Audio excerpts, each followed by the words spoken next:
overtime after 40 hours of work. Yes, good. So they had me.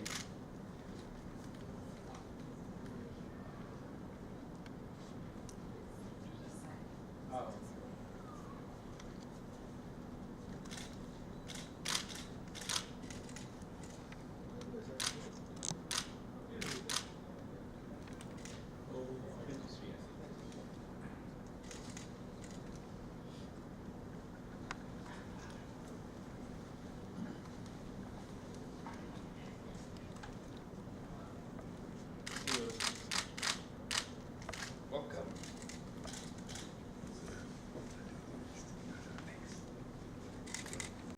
Yeah, His Excellency, you are welcome to SSBC to tell us more about your meeting with the Secretary General of the UN and meeting that you have been in for all these days. Thank you, Paul Johnson. And this morning we have delivered country speech in the General Assembly. This means that now we are winding up our activities here in the General Assembly. The main theme of the major areas of our speech is call for support of national dialogue, call for support of the implementation of the peace agreement, call for the support of revitalization of the agreement. And the main area is that we must have total peace this year in our country, the Republic of South Sudan, so that our people return to their homes and so that refugees return to their villages. For us to have this, to achieve this, it is very important that we are one country. We must denounce any voices of violence and any voices that encourage existence of parallel armies. Because the lack of security that we are witnessing in South Sudan is that there are so many CNCs, many commander-in-chief in the country. We must have one commander-in-chief who is the President of the Republic, and we must have one army. What we are going to do is that this year all the forces must be contained so that they are left over to the general headquarters for the CDF to organize them, to train them, to give them more discipline so that we have one disciplined national army. This is very important to South Sudanese. We cannot have so many parallel armies. This is cannot be allowed. As to politician, any politician is entitled to form his own party to compete in election. That's why we have been saying, in the event that Riek Machar denounced violence, that he has become a peaceful person. One day, then there is peace in South Sudan. He can come to South Sudan and form his party, and then contest election. Anybody has that right. His Excellency, you talked in your speech before about the elections in the 2018. What do the UN Secretary General said about it? Any support? Now I have just this is the main theme of the speech, and that we want the UN and the international body to support the government of South Sudan under President Fvp Taban. We want them to support the government to have peace, to make peace in South Sudan. We are clear of how to go into peace: national dialogue, revitalization of the agreement, internal negotiation with different groups. All these complement each other to have important peace, to have a final peace in South Sudan.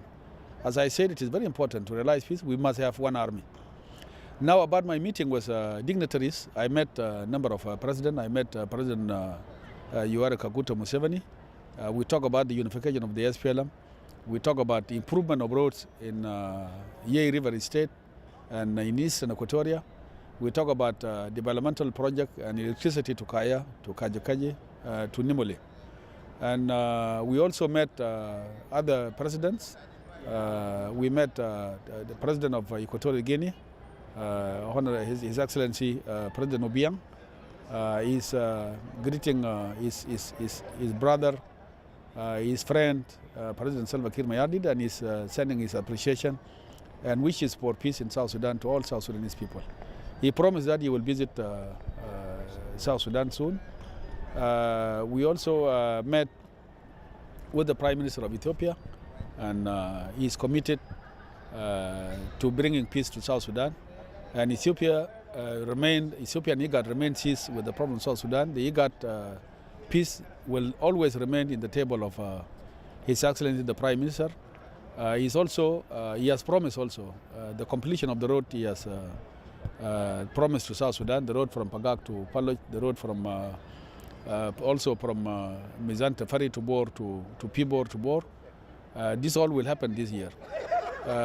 We met many dignitaries. I also happened to have a brief discussion this morning also with President Joseph Kabila, the president of DRC Congo.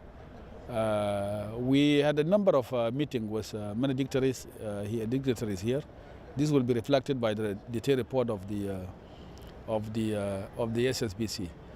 In general, what I discussed this morning also with the Secretary General is how the government of South Sudan should cooperate with the UN agencies, especially UNMISS.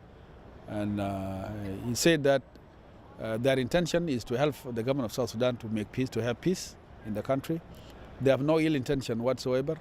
They have no agenda of regime change. And he was appealing to the government to make full cooperation with all the agencies of UNMISS, especially the RPF and the UN forces.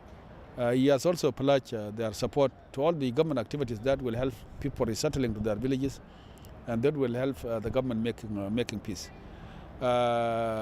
You, the South Sudanese, once again, you are given a chance by the UN, a bigger community, bigger family. You have been given a chance again to make peace in the country. Every government, from United States to UK to Norway, to Japan, to Germany, to the UN in general, to India, to China, all the government are ready to go back again to South Sudan to help us developing the country. This year we must make peace. We must disarm civilian peacefully. We must train strong police so that peace is imposed on the communities. We must settle the Murle and their neighbors. We must continue with the disarmament that we have started in Gogrel State. It will also extend to all the states. We must control all the forces. And each young South Sudanese, girl or boy, who wanted to join the army, who is in the forest now, fighting the government, must go to cantonment so that they realize their chances of serving in the army, in the police, in the other organized forces. It is our country. Let us help the president, all of us, all the citizens of South Sudan, all the ministers, everybody must help President Salva and the government so that we again bring back the image, the good name of the Republic of South Sudan and the people of South Sudan.